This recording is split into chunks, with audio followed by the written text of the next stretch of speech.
Nie wiem, czy ja coś będę pamiętała.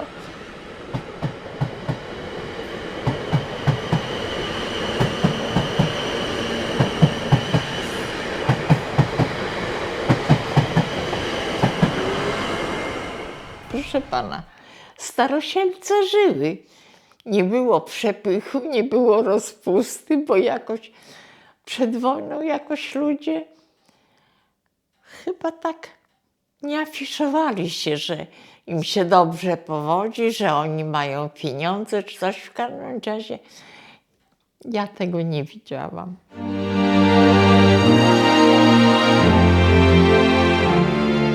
Szesnastego lipca 1929 roku w Żółtkach na Podlasiu.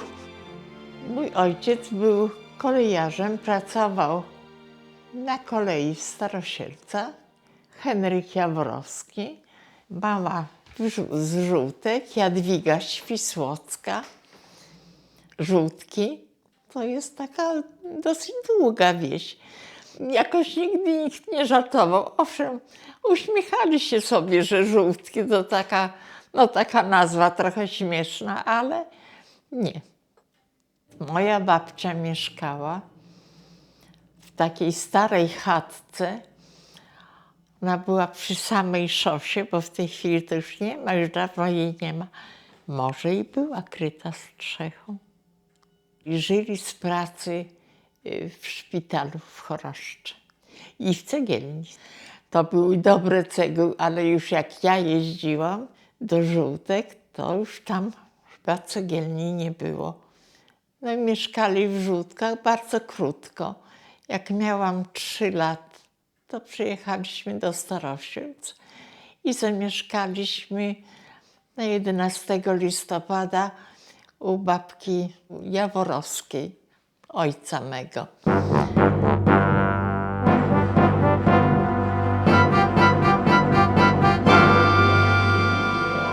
Przeprowadziliśmy się dlatego, że w Żółtkach była tylko jedna cegielnia i tam pracowali okoliczni mieszkańcy, ale tam była bardzo ciężka praca, a mój ojciec nie bardzo chciał tam pracować, a w ogóle to ojciec był ochotnikiem, bo on mając 15 lat wstąpił do Legionów i potem miał taki przywilej ochotnika już po wojnie. Jeżeli gdzieś dostał się do pracy, to nie mogli go zwolnić. No to odpowiadała mu bardzo praca na kolei. No i tu przeprowadził się i do końca życia pracował na kolei. I strażakiem był, bo tu straż była przy kolei.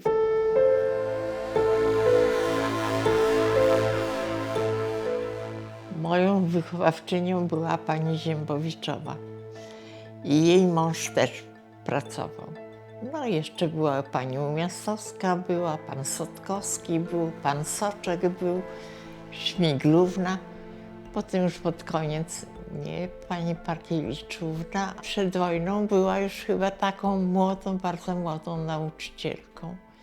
Tylko jednej pani Moczulskiej to się bali wszyscy, nie wiem. Ona nie była bardzo sympatyczna, ale jakoś bali się. Jakoś dzieci bały się jej. Bo ona groźna była. Pewnie na kolana stawiła, nie wiem, na pewno, tak mi się wydaje. Chłopcy dostawali linijką w łapę. Nas nie, ale w ogóle bili. No linijkami to zdarzało się jeszcze i po wojnie, nie tylko przed wojną. Swoją wychowawczynię bardzo lubiłam, pani Ziębowicz. Taka bardzo miła, ciepła, że można z nią rozmawiać i ona do każdego z takim sercem podchodziła. Także była bardzo miła, bardzo sympatyczna. I mąż też tutaj pracował. Oboje pracowali.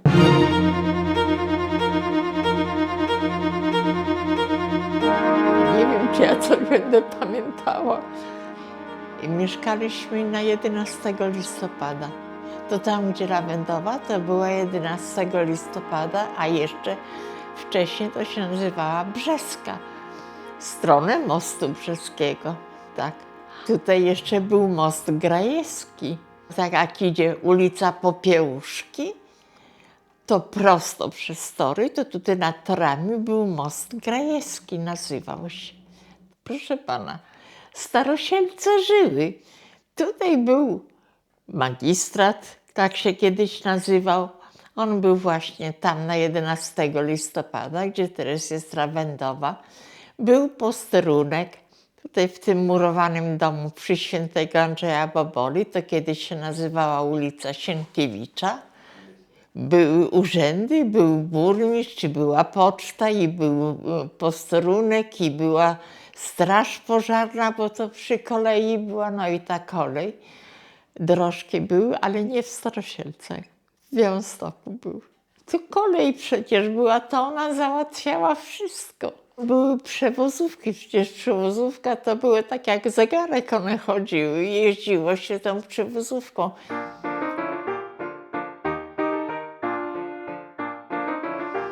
A jeszcze był tutaj rynek, to się rynek nazywało teraz. Od tego murowanego domu to na świętego Andrzeja Boboli. Tam, gdzie teraz takie są, takie pawilony były, to przed wojną, to tam był rynek się u nas nazywał w Starosielcach. Tam nawet Żydzi z mięsem przyjeżdżali z Choroszczy i tam mieli swoje budki. I rolnicy przyjeżdżali i przywozili ziemniaki, i jabłka, i śmietanę, i masło. To wszystko w Starosielcach było na tym ryneczku. Także Starosielce to było takie miasteczko, które żyło, tętniło. No tak żyło. Tutaj jeszcze w tym ogrodzie, to przecież przed wojną, to tam życie takie kulturalne było, że tak powiem. Bo tam takie było podwyższenie, tak jak altanka, nie wiem co tam teraz jest, więc tam orkiestra była, bo to była przy kolei orkiestra, bo kolej była taka, że i orkiestrę miała, i straż była, zabawy były, była też scena i były potańcówki, było takie miejsce zrobione, żeby tańczyć. Te miasteczko żyło, ono po prostu żyło. O ile ja pamiętam, to Starosielce były czyste. O ile ja wiem, to sami dbali, że nie było tego, że ktoś tam przyjeżdżał i sprzątał. Ludzie sami dbali. Nie było przecież tych plastyków, nie było tego, a jeżeli był papier, no to się papier paliło. Płyty były i piece kaflowe, ale teraz jakoś tak ludzie nie dbają. Kiedyś jednak, jak była jego posesja, no to przecież chodziło o to, żeby było czysto tam. Każdy dbał o to, żeby było czyste, żeby w ogrodach kwiaty były. No w każdym razie, że każdy dbał.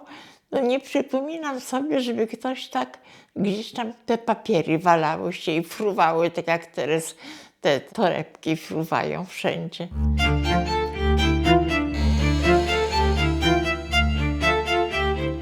No i było szereg sklepów, i były monopolowe, i były spożywcze. Tak sobie dzisiaj rano liczyłam, to w ogóle chyba z 15 sklepów było łącznie z tymi, które za torami. Tam też były 2 sklepy. Nawet mogę powiedzieć, w jakich domach były. Lecimy. Lecimy.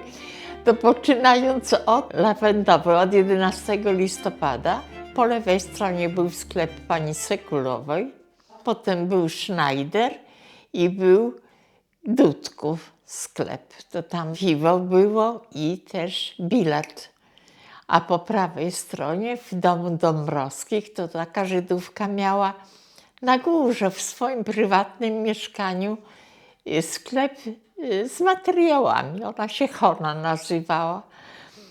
Potem był Błaszczyk, miał w tym murowanym domu, to on miał piekarnię, raczej on miał cukiernię. Od Białostockiej to była piekarnia u Chińskiej, chińska ona się nazywała.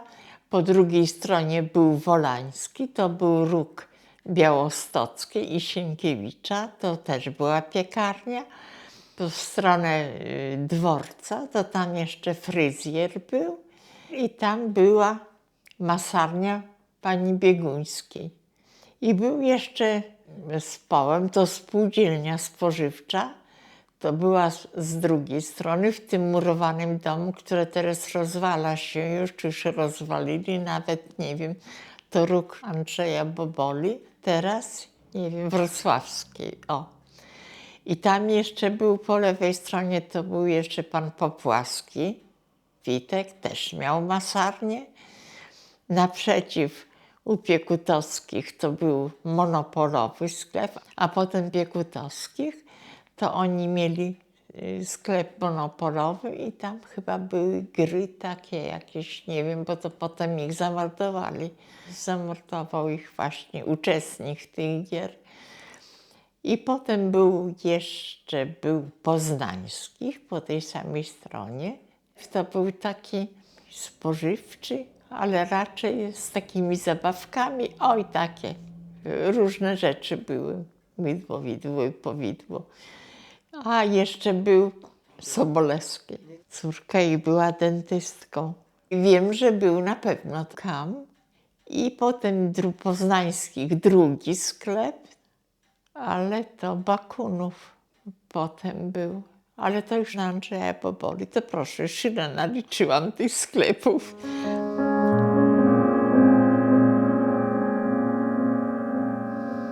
Fryzjer jeszcze był, tak jak był sklep na rogu. Ten murowany dom, który teraz stoi, to w stronę dworca. Oj, był krawiec żywiecki, a krawcowa to z kolei tam, gdzie teraz Lawendowa, Zińczuk, Wiera Zińczuk, to ona, wiem, że szyła mnie i mamie mojej. Był szewc Krasowski, to mieszkał tam, gdzie mieszkał krawiec żywiecki. No i to tyle chyba. Jak szłam ze szkoły, to pamiętam o tych poznańskich najbardziej, bo tam były zabawki, tam też były cukierki, takie różne czekolady. Nie zawsze było stać rodziców, żeby kupowali to, co się ich chciało. To nie to, że teraz dzieci wymyślają. Proszę pana, czy pili, to nie bardzo wiem, ale mego ojca wujek też tam na Lawendowej mieszkał, więc był maszynistą i uważało się, że on pije. Jak przyjedzie z pracy, to czasami mnie wysyłał, leć tam do ciotek, bo to one miały sklep z monopolowy i przynieś mi kruczek. Kruczek wódki to były takie maleńkie. I to się nazywało, że on był pijak. Po prostu nie pamiętam, może nie zwracałam, ale jakoś nie widziałam tego pijaństwa. W małych proporcjach, mało był używany. Może ludzie tak, na pewno nie pili tak. Nigdzie nie było, żebym się spotykała z pijaństwem czy coś, nie.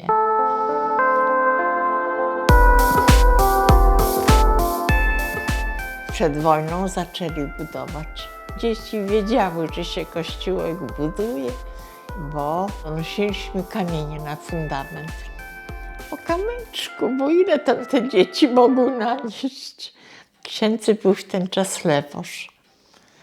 A katechetką była Jeżowska Regina. Czyli w tym kościółku w fundamentach są pani kamyczki. No są, między innymi. Przy kościele była taka grupa rycerek, to rycerki dziewczynki tylko były. Jak była pierwsza komunia, to w tym ogrodzie przy plebanii, starej plebanii, bo tam był taki duży ogród, który należał do plebanii i tam były śniadania. Dzieci po pierwszej komunii szły do tego ogrodu, a tam były stoły, było kakao, były bułeczki i to była pierwsza komunia. Takie było przyjęcie. Byli prawosławni, była cerkiew i jest ta cerkiew na starym cmentarzu, bo teraz mamy 2 cmentarze, stary i nowy. Ona i dzisiaj jest. Byli Żydzi, była bożnica. Wiem, że ona była drewniana i stała koło, tutaj gdzie Poznańskich był sklep, w środku to ja nie byłam. Ale i to chyba nieduża była, bo jakoś Myślałam, że ona mała była, ale czy ona naprawdę była drewniana, to nie wiem. Ja ją wyobrażam jako drewnianą. I w tym domu murowanym, tu na początku tej świętego Andrzeja Boboli, to myśmy tam mieszkali i na górze mieszkała rodzina żydowska. I tam były dwie dziewczynki, z którymi ja się też bawiłam. To jedna była Esterka, nazywała się. To była bardzo miła dziewczynka, a druga starsza Hanka miała na imię. I w chowanego i w kreca to były takie zabawy na cały dzień. To i karuzeler tam różne robiliśmy, ale z tą rodziną to raczej w zgodzie, nawet już jak potem podczas okupacji, bo tam była matka i syn, i synowa, i dwoje dzieci. Tak było już ciężko, to wiem, że mama im jeść dawała, jak ta stara Żydówka, ta matka jak przechodziła, to mama cichutko drzwi otwierała, żeby jej dać jeść. Także te stosunki były normalne. Tak, byliśmy na Wąskolipowej, pamiętam tą Wąskolipowę, bo tam był sklep Bata i tam kupowała mama mnie pantofle czy buty. Buciki jakieś mi kupowała, to pamiętałam. Dobra firma i dobre buty, bo i tam się jeździło właśnie do Białegostoku po takie zakupy. Ale dobrze powiedziałam, że Bata i że Wąskolipowa była. A nie ma tej Wąskolipowej. Nie ma, tam teraz hotel stoi. Przecież ta Wąskolipowa zginęła. Zwężenie było, tak, była tak, kamienica była po prostu tak jakoś wystawiona, że to było zwężenie tej ulicy. Niedaleko cerkwi. To żydowski był, to był żydowski sklep. A naprzeciw tego Bata był sklep pod szklanym dachem, on nazywał się, czy coś w tym rodzaju. A tam było właśnie wszystko i zabawki między innymi, które mnie najbardziej interesowały. A jeszcze hotel Ritz był jak naprzeciw teatru. Pamiętam, bo tam szliśmy do mamy siostry. To zawsze patrzyłam, bo tak okna były nisko, to patrzyłam, że tam siedzi dużo ludzi i właśnie przy stolikach, a mnie to interesowało, bo żeby zobaczyć, kto tam siedzi.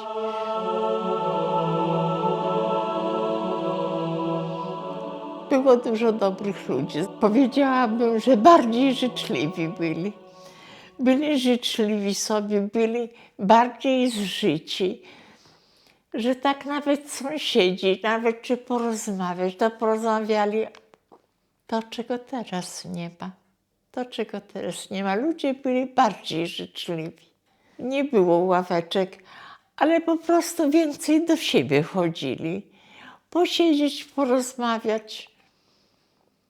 Dzisiaj oprócz telewizora to nie ma nic. Sąsiedzi też mogą nie rozmawiać. Mogą się nie znać w jednym bloku, mogą się nie znać.